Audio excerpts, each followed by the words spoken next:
Hello friends, स्वागत है आपका वाईपी एजुकेशन ट्रिक चैनल पर। तो दोस्तों, आज हम इस वीडियो में बात करेंगे क्लास 12 एग्रीकल्चर की, जिस सब्जेक्ट का नाम है एग्रोनॉमी। जो सब्जेक्ट है आपका वो क्या है? एग्रोनॉमी। तो एग्रोनॉमी के हम सिलेबस को आज हम सिलेबस पे विस्तार से चर्चा करेंगे कि 2021 के एग्ज़ाम में 2000 अब तो 22 में आप एग्ज़ाम देंगे। 2000 जो 22 वाला एग्ज़ाम है, उस एग्ज़ाम में आपका एग्रोनॉमी का जो सिलेबस है वो सिलेबस कैसा है, क्या क्या सिलेबस में हमें पढ़ना है और क्या सिलेबस में नहीं पढ़ना है। तो इस वीडियो को शुरू से लेके आप लास्ट तक देखना। और आप हमारे चैनल पे नए हैं या फिर अभी तक आपने हमारे चैनल को सब्सक्राइब नहीं करा है, तो आप नीचे रेड कलर के सब्सक्राइब बटन पे क्लिक कर लें और बराबर में बेल आइकन की घंटी है उसको भी प्रेस कर लें। इससे क्या होगा कि जब भी हम वीडियो को अपलोड करेंगे तो उसका नोटिफिकेशन सबसे पहले आपके पास पहुंच जाएगा। तो ज़्यादा से ज़्यादा वीडियो को लाइक करिए और वीडियो को अपने सभी दोस्तों में शेयर भी कीजिए। चलिए, तो अब हम एग्रोनॉमी के जो सिलेबस है आपका उस पर चर्चा करते हैं। देखो, ये आपकी फर्स्ट यूनिट है। ये फर्स्ट यूनिट का नाम है आपका सिंचाई तथा जल निकास। इसमें आपको ये पढ़ना है कि फसलों को किस प्रकार से सिंचाई करनी है और उसमें जब ज़्यादा पानी भर जाता है फसलों के अंदर तो किस प्रकार से आप जल को निकालने की व्यवस्था करेंगे। जैसे देखिए, इसमें फिर पॉइंट वाइज दिया है फसलों को पानी की आवश्यकता, यानी कौन कौन सी फसलें होती हैं जिनको सिंचाई की आवश्यकता होती है, या फिर कौन कौन सी फसलें ऐसी होती हैं जिनको पानी की अधिक सिंचाई की आवश्यकता होती है, और कुछ फसलें ऐसी होती हैं जिनको कम सिंचाई की आवश्यकता होती है। जलमान प्रस्ताव एवं मृदा गठन से संबंध, ये आपकी फर्स्ट यूनिट है। अगर हम मार्क्स की बात करें तो देखिए, फर्स्ट यूनिट में जो आपके आएगा वो 10 मार्क्स से आएंगे, यानी 10 मार्क्स जो है 10 नंबर हैं वो आपकी फर्स्ट यूनिट से पूछे जाएंगे। अगर हम आप सेकेंड यूनिट की बात करें तो जो सेकेंड यूनिट है आपकी वो देखिए ये वाली यूनिट है। सेकेंड यूनिट है सिंचाई की प्रणालियाँ एवं विधियाँ। तो सिंचाई की कुछ प्रणालियाँ हैं एवं कुछ विधियाँ हैं जिनके माध्यम से हम फसलों में सिंचाई करते हैं। तो कौन कौन सी हैं समझो, जैसे थाला विधि, बौछारी सिंचाई या ड्रिप सिंचाई, तोड़ सिंचाई। ये 4 प्रकार की आपको विधियाँ पढ़नी है सेकेंड यूनिट में। क्या कौन सी विधियाँ? थाला विधि, बौछारी सिंचाई, ड्रिप सिंचाई, तोड़ सिंचाई। ठीक है, और प्रत्येक के लाभ पढ़ने हैं। यानी अगर आप थाला विधि से सिंचाई कर रहे हो या फिर बौछारी विधि से सिंचाई कर रहे हो या फिर ड्रिप सिंचाई कर रहे हो या तोड़ सिंचाई कर रहे हो, तो उस फसल को इसके सिंचाई करने से क्या लाभ होगा और इसकी सीमाएं क्या हैं, आपको ये यूनिट पढ़नी है सेकेंड यूनिट। तो इस यूनिट से जो क्वेश्चन आएंगे वो आपके 5 क्वेश्चन पूछे जाएंगे। कुल मिला के 5 अंक का आपका पूछा जाएगा। तो 10, 5, 15, 2 यूनिट आपकी हो चुकी हैं, इनसे आपका 15 मार्क्स का पूछा जाएगा। अगर हम नेक्स्ट यूनिट की बात करें तो देखिए, नेक्स्ट यूनिट भी आपकी स्क्रीन पे लगी हुई है। अगली जो यूनिट है वो है आपकी थर्ड। ये देखिए थर्ड यूनिट। थर्ड यूनिट का जो नाम है वो है सिंचाई जल की माप। जैसा कि देखिए, सिंचाई जल की जो माप है इसमें हम पढ़ेंगे बी कटाव, हेक्टर, सेंटीमीटर। ये इस यूनिट से जो पूछा जाएगा वो 5 अंक का पूछा जाएगा। तो अब तक आपने 3 यूनिट जो है वो समझ ली कि कौन कौन सी यूनिट में हमें क्या क्या चीज़ पढ़नी है। अब आगे चलते हैं, इस वीडियो को बेटा आगे बढ़ाते हैं। वीडियो को आप शुरू से लेकर लास्ट तक देखना। जब आप अच्छे से सिलेबस को समझ जाएंगे तो कोई भी चैप्टर्स को समझना आसान होगा, किसी भी टॉपिक को समझना आसान होगा। अगर आपको यही नहीं पता होगा कि सिलेबस में दे क्या रखा है तो अच्छे से आपके एग्रोनॉमी समझ में नहीं आएगी। ठीक है, अगली अगर जो चौथी यूनिट की बात करें हम, देखिए आपके सामने ये फोर्थ यूनिट है। चौथी जो यूनिट है वो आपकी है जल निकास की आवश्यकता। ठीक है, जल निकास की आवश्यकता कब पड़ती है? जब देखिए जो खेत खलिहान होते हैं, जो भूमि होती है, उनमें आवश्यकता से अधिक पानी जब भर जाता है तो फिर उसे निकालने की व्यवस्था खेत से क्या होनी चाहिए जिससे कि आपकी फसलों को ज़्यादा पानी से बचाया जा सके। ये चीज़ पढ़नी होगी। तो इसमें देखिए भूमि विकार एवं सुधार में किस प्रकार से सुधार होगा भूमि का, देखो समझो। इसमें अम्लीय मिट्टी, उनका बनना, रोकथाम एवं सुधार, ये चीज़ पढ़ोगे जल निकास की आवश्यकता में। जब इतना सारा पढ़ लोगे तो आपको 5 नंबर और भी मिल जाएंगे। यहाँ से 5 नंबर पूछे जाते हैं चौथी वाली यूनिट से। अब देखिए नेक्स्ट यूनिट आपके सामने है, 5वीं वाली यूनिट है। 5वीं यूनिट है आपकी दैवी आपदाएं, यानी कुछ दैवी आपदाएं होती हैं, जो प्राकृतिक आपदाएं होती हैं उन्हीं को हम दैवी आपदाएं कहते हैं। प्राकृतिक आपदा कौन कौन सी आपको पढ़नी है समझो। जैसे आपको पढ़ना है बाढ़, यानी जब ज़्यादा बारिश होती है तो क्या जाती है, बाढ़ आ जाती है।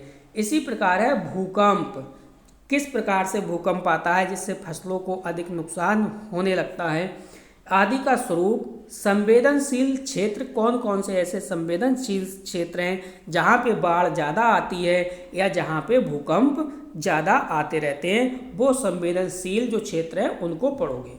और इन जो दैवी आपदाएं हैं, जो प्राकृतिक आपदाएं हैं, उनसे हानि क्या होगी तो ये आपको पढ़ना है। उसके बाद नियंत्रण के उपाय, यानी इससे कंट्रोल किस प्रकार से किया जा सकता है, नियंत्रण किस प्रकार से किया जाता है, यहाँ पे हम ये इस चीज़ को समझेंगे। ठीक है, तो 5 यूनिट हम पढ़ चुके हैं, यानी पढ़ने का मतलब ये सिलेबस को समझ चुके हैं। ठीक, ये भी आपका 5 मार्क्स का आएगा। अब जो आपकी यूनिट बची नेक्स्ट वो है 6 यूनिट। तो देखते हैं हम छठी जो यूनिट है वो कितने मार्क्स की पूछी जाएगी। ठीक है, आपने वीडियो को लाइक नहीं करा तो प्लीज़ वीडियो को लाइक कर दीजिए और वीडियो की लिंक को अपने सभी दोस्तों में शेयर भी कर दीजिए, ताकि हर बच्चा अच्छे से घर बैठे अपनी तैयारी कर सके। तो देखो ये 6 यूनिट है, इसमें है शाक तथा फल संवर्धन।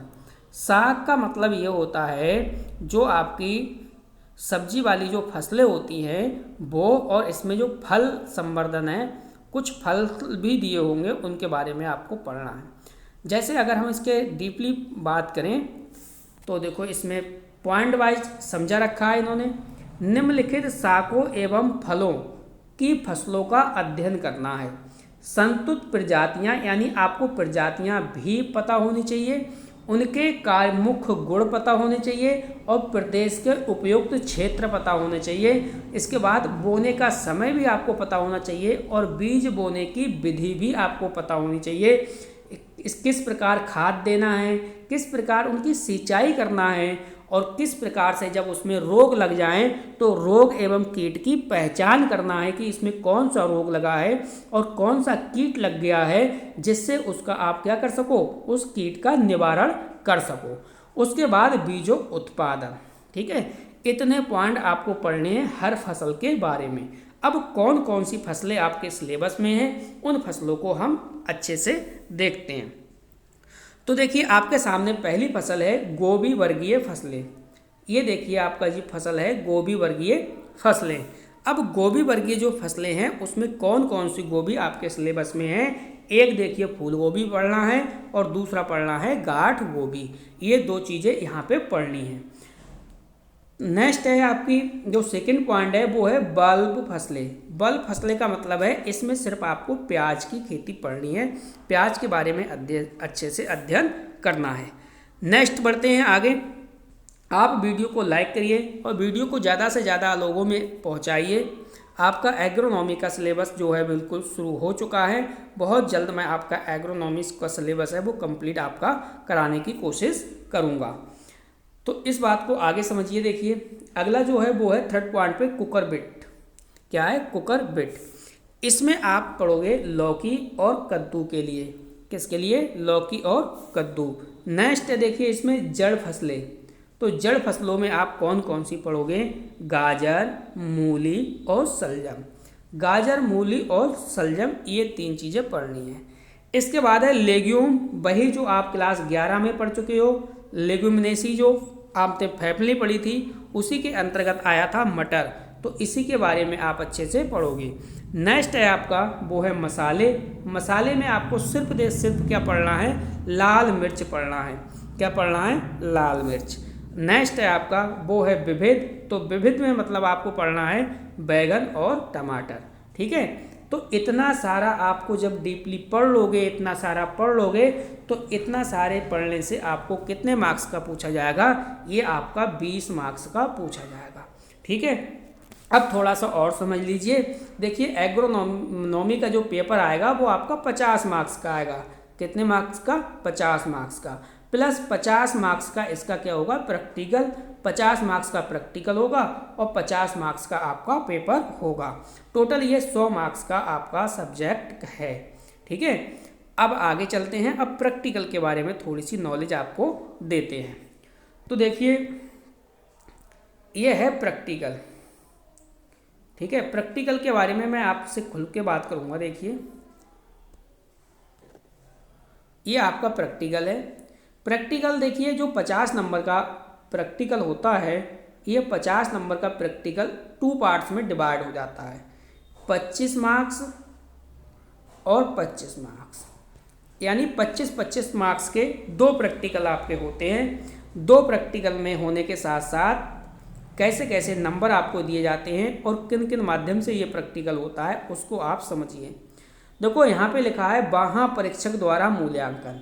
अब बाह्य परीक्षक द्वारा मूल्यांकन का मतलब ये होता है कि जो आपके कॉलेज में एग्जामिनर आता है, जो कॉलेज में आपके एग्जामिनर आता है, वो एग्जामिनर ये प्रैक्टिकल को लेता है। ठीक है, एग्जामिनर के जो हाथ में मार्क्स होते हैं वो 25 मार्क्स होते हैं। 25 मार्क्स का प्रैक्टिकल लेने एग्जामिनर आता है आपके कॉलेज में, ना कि 50 मार्क्स का। वो 50 मार्क्स का प्रैक्टिकल लेने नहीं आता है, सिर्फ और सिर्फ 25 मार्क्स का लेने आता है, जो बाह्य परीक्षक द्वारा मूल्यांकन है। अब इसमें वो क्या पूछेगा वो समझ लीजिए आप। देखो, 25 नंबर का जब वो प्रैक्टिकल लेने आएगा तो पहला इसमें देखिए पॉइंट दे रखा है बीज सहिया का निर्माण। तो बीज सहिया का जो आपसे निर्माण कराया जाएगा वो 8 मार्क्स का होगा।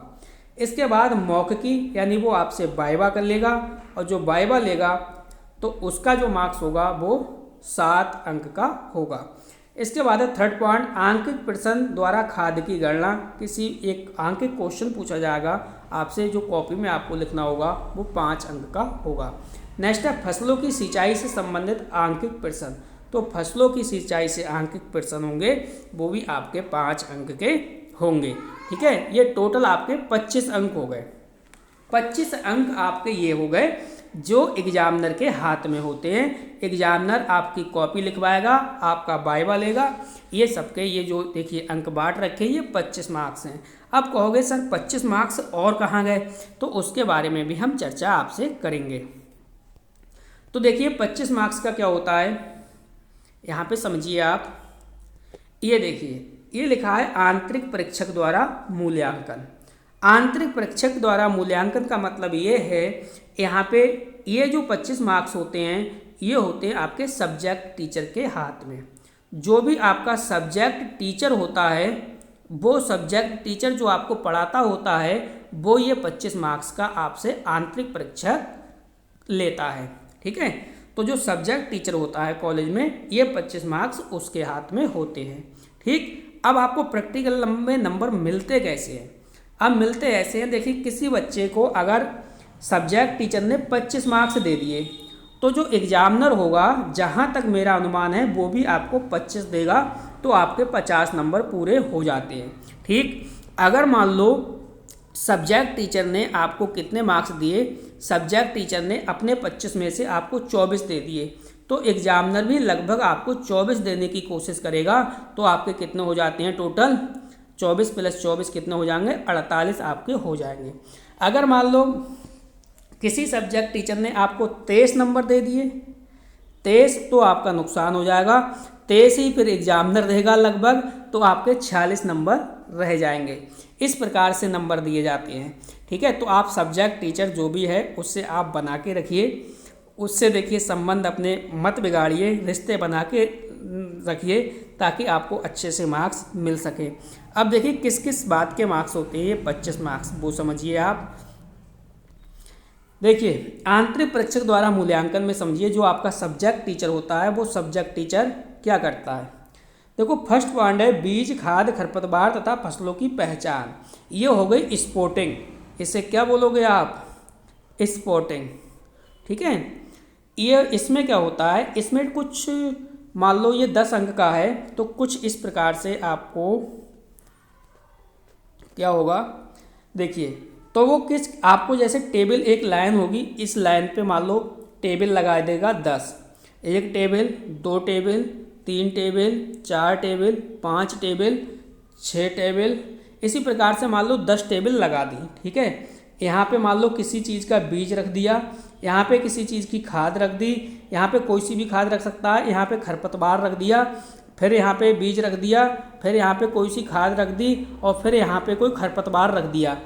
और आपको क्या करेगा, आपसे कहेगा आप जाइए स्पॉटिंग करिए। स्पॉटिंग में क्या होता है, यहाँ इस स्थान पे जो खाद रखी है या कोई भी बीज रखा है उसको आपको पहचानना है और पहचान करके उसके लक्षण आपको कॉपी में रखने होते हैं। फिर आप इसके बाद यहाँ पे आओगे, यहाँ पे इस वाले पे देखोगे टेबल पे क्या रखा है, उसके पहचान के लक्षण लिखोगे।